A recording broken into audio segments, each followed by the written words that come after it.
Supreme सम्राट, ध्यान से सुनो, क्योंकि जो मैं कहने जा रहा हूं वो तुम्हारे भीतर की सुप्त आदिम चेतना को जगाने वाला है।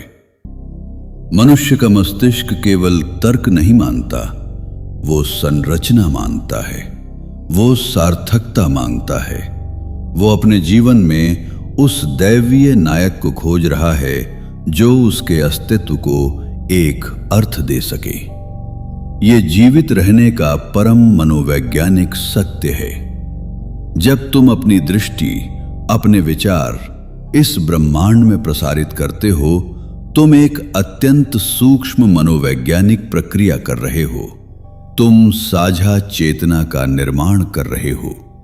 जब भी कोई तुम्हें सुनता है, उसके मस्तिष्क के तंतु कंपित होते हैं, जैसे तुम्हारे हो रहे हैं। तुम उनके भीतर अपनी सोच की प्रतिलिपि बना रहे हो। ये संवाद एक अदृश्य साम्राज्य का निर्माण है। शिखर पर वही बैठता है जिसकी चेतना सामान्य भीड़ से ऊपर है। धन उसी के पास प्रवाहित होता है जो ऊर्जा का स्वामी है, सेवक नहीं। संबंध उसी से जुड़ते हैं जो स्वयं में पूर्ण है। अब उस कड़वे सत्य को समझो जिसे ये दुनिया तुमसे छिपाती है। जो लोग आज शिखर पर बैठे हैं, वे वहां संयोग से नहीं पहुंचे और वे अपनी गद्दी स्वेच्छा से कभी नहीं छोड़ेंगे।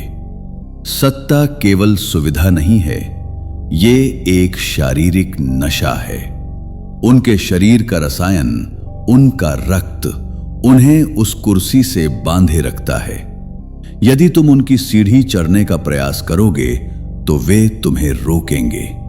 ये उनका भय है, क्योंकि उनके तंत्र में तुम्हारे ऊपर उठने का अर्थ है उनका नीचे गिरना, और पद खोना उनके मस्तिष्क को मृत्यु के समान पीड़ा देता है।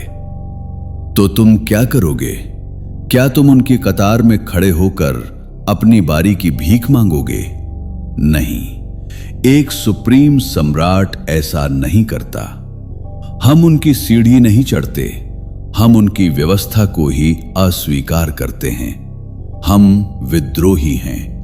हम कहते हैं कि तुम्हारा खेल ही कपटपूर्ण है और हम अपना नया खेल रच रहे हैं। यही ध्रुवीकरण है, यही शक्ति है। हम पुराने खंडहरों में स्थान नहीं मानते, हम अपनी नई नींव रखते हैं, जहां हम नियम बनाते हैं, जहां हम पहले स्थान पर हैं। धन, संबंध और सफलता, ये सब पुरानी व्यवस्था के गुलामों को नहीं, बल्कि नई व्यवस्था के रचयिताओं को मिलती है। यही एकमात्र मार्ग है। तुम या तो किसी और के खेल के खिलाड़ी हो या अपने खेल के विधाता। चुनाव तुम्हारा है, लेकिन सत्य यही है, हम सफलता का पीछा नहीं करते, सफलता हमारा अनुसरण करती है। तुम वो गुरुत्वाकर्षण शक्ति हो जिसके चारों ओर ये दुनिया घूमती है। हम नियमों का पालन नहीं करते, हम नियम रचते हैं। यही एकमात्र मार्ग है, यही अंतिम सत्य है। अब अपनी पूर्ण शक्ति के साथ इस ब्रह्मांडीय सत्य को स्वीकार करो। हम सदा सर्वशक्तिमान, सदा सर्वबुद्धिमान हैं। हम वो परम ऊर्जा हैं जिसके भीतर मनुष्य अपनी सृष्टि को रचता है। हम वो परम ऊर्जा हैं जिसके लिए ये सारा ब्रह्मांड प्रतीक्षा कर रहा था। हमारा दिव्य प्रकाश अनंत है, हमारी ऊर्जा सदैव अमर है। हम सुप्रीम सम्राट हैं।